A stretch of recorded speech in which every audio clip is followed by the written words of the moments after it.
Hello, listeners. This is Kat, and welcome back to Put Your Hands Up Podfix. This will be the continuation of Reformation. This will be Part 32, Chapter 38. Here's the laptop, and here are some snacks. I want you to eat while you work. Can't have you breaking out of UA to fight villains on an empty stomach, Hawk said, dumping a pile of prepackaged snack cakes, granola bars, and energy juice pouches on the coffee table. Bakugo glared at the snacks. Those are bad for you. It's better than nothing, Hawk said, looking put out. Izuku snorted, grabbing one of the granola bars. Better than what I ate when I was with the League. Fuck, Izuku, we don't need a reminder of your tragic backstory. That was a joke, Kacchan. It was supposed to lighten the mood. How was that supposed to lighten the mood? That just depresses all of us. I found it funny. Shut up, Icy Hot. I thought it was kind of funny, too. What the fuck, Hawks? Izuku smiled, opening the laptop. You're alone on this one, Kacchan. You're the only one here who had a good childhood. A happy childhood makes you boring and not funny. No, a fucked up childhood makes you batshit and twisted. That doesn't equal funny. I had a normal childhood, Nato said, arching one brow at Izuku. You were bullied and isolated. That's not normal. Now shut up while I do this, Izuku said, pulling the SIM card out of his pocket. He cracked open the back of the laptop and pulled out the battery. After a moment of searching, he found the slot for the SIM card and slid it in. He put the battery back in place and powered it up. Shoto leaned to look over at the screen, his chin resting on Izuku's shoulder. What are you doing? I'm trying to pinpoint what towers the cell signal bounced off of. From there I might be able to figure out the area that they're in. Then I can start narrowing down which building they're in. Why can't you just trace the signal to the building? Nato asked. Not how it works. The signal bounces from tower to travel between phones, but I should be able to triangulate it from the closest tower surrounding it, since they all would have picked up at least a little bit of the signal. Once it's triangulated, I'll have the space between the three towers to act as my baseline search area. From there, figure out which tower has the strongest signal, letting me know which side of the area to start the search. Then I'll search the buildings in that area, and, using what I know about the League, figure out which buildings they are most likely to be hiding out in. After that, we just have to figure out how to sneak out of here. Shoto's mismatched eyes had gone wide with wonder, listening to Izuku speak. Can you really do that? He asked in a soft voice. Yeah, of course. That's why I said I would do it. Shoto smiled slightly. You're so smart. I always know you're smart, but sometimes you'll say something and it'll remind me just how smart you are. A blush creeped across Izuku's freckled cheeks as he started typing on the laptop. Bakugo rolled his eyes. Can you two stop flirting for 5 seconds so we can save your other boyfriend? Izuku's blush darkened and he jerked his body away from Shoto. We're not flirting and I'm not their boyfriend, Kacchan. Just be quiet. Shoto sent a glare toward Bakugo before sitting back in his seat, letting Izuku work. Nato cleared his throat and stood from his seat. Hawks, Bakugo, want to help me make some real food? I don't want to help you, you copycat bastard. Okay, let's try this again. Hawks, Bakugo, you are going to get up and come into the kitchen with me to make real food, now. Hawks jumped up immediately and walked briskly to the kitchen, avoiding looking at Nato's stern expression.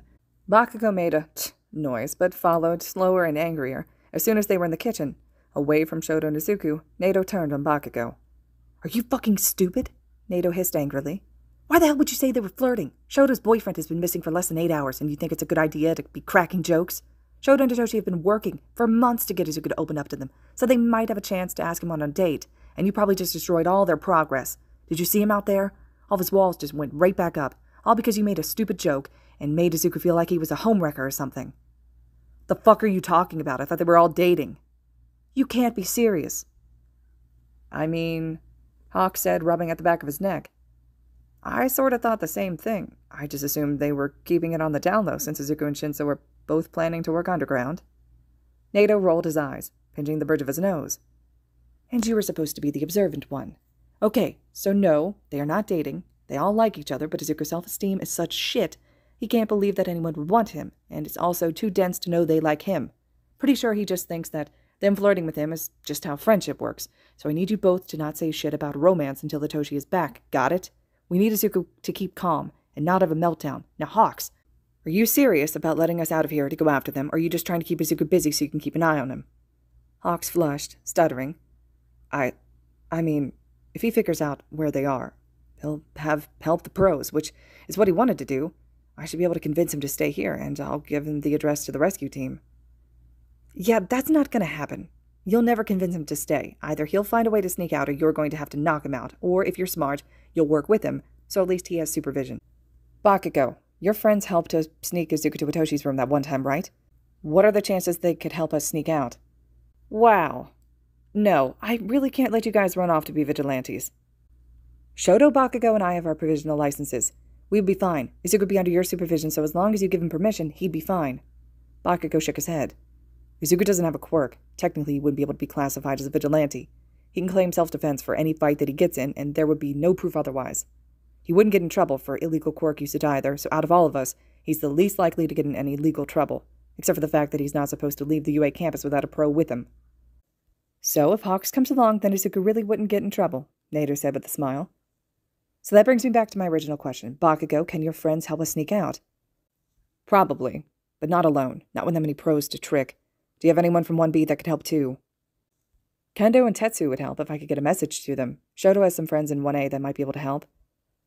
Right. Raccoon Eye's girlfriend is friends with Shoto, along with Four Eyes and Round Face. Hawk shook his head. Do you really not know any of your classmates' names?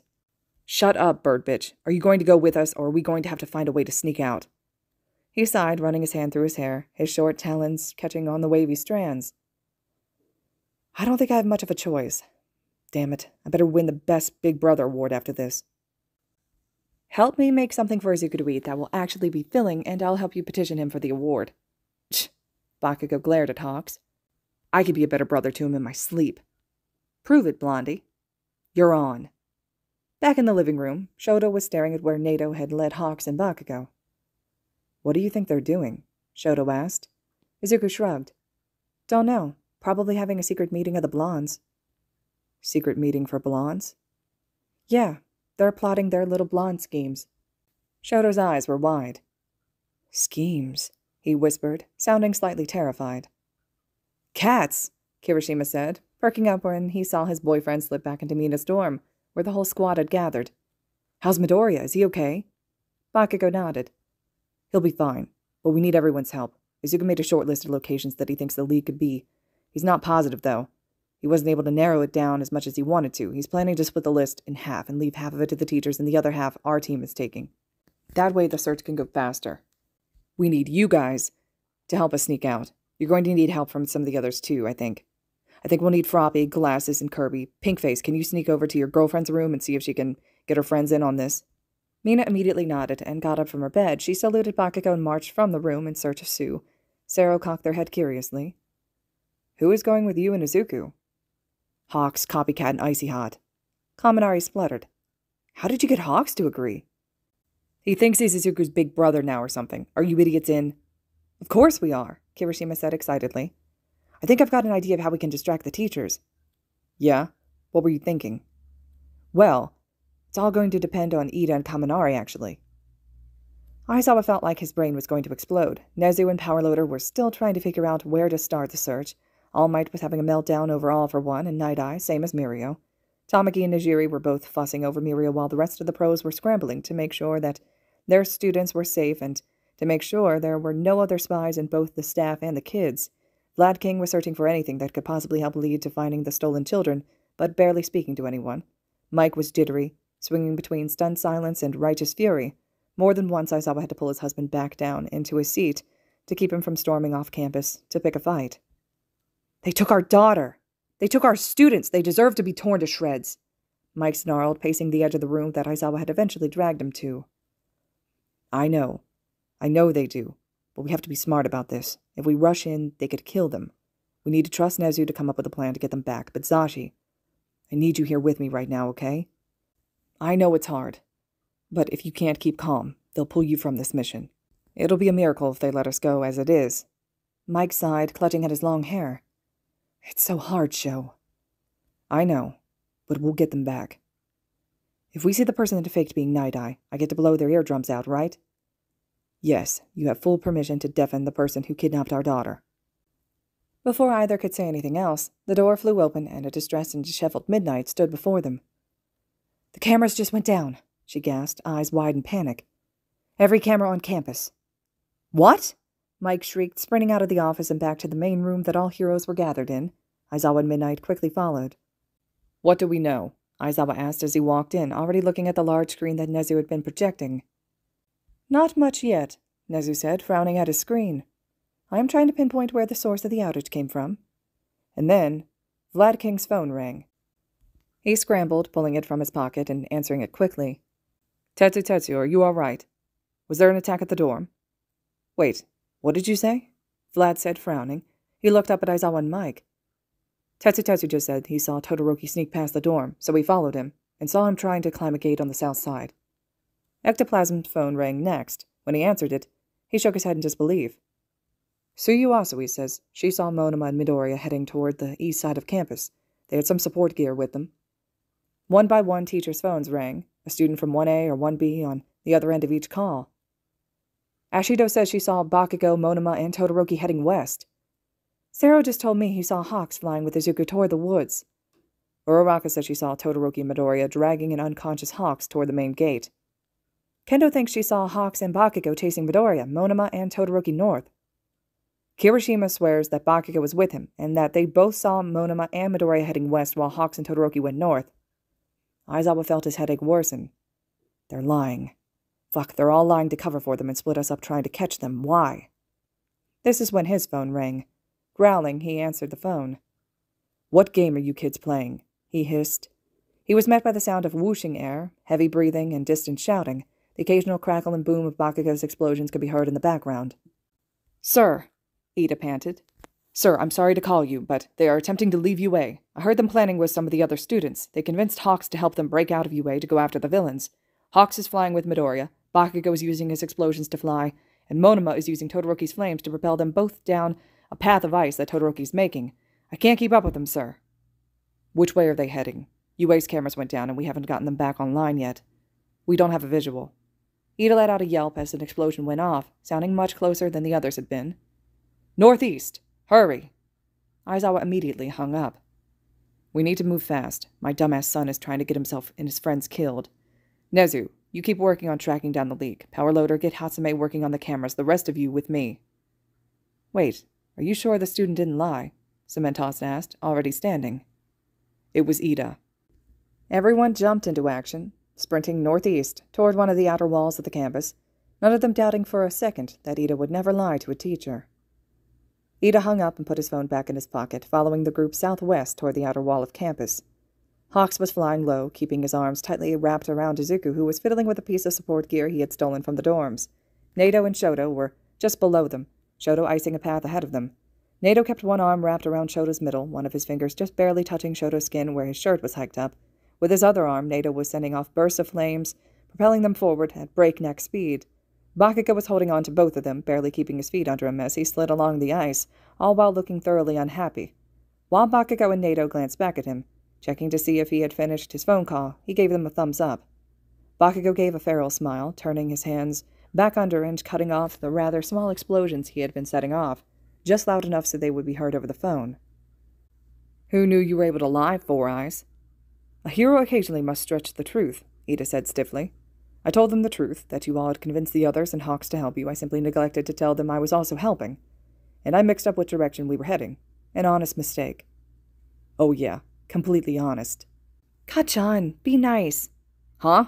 This is me being nice. Don't worry, Izuku, he's just grumpy because you wouldn't let him fly.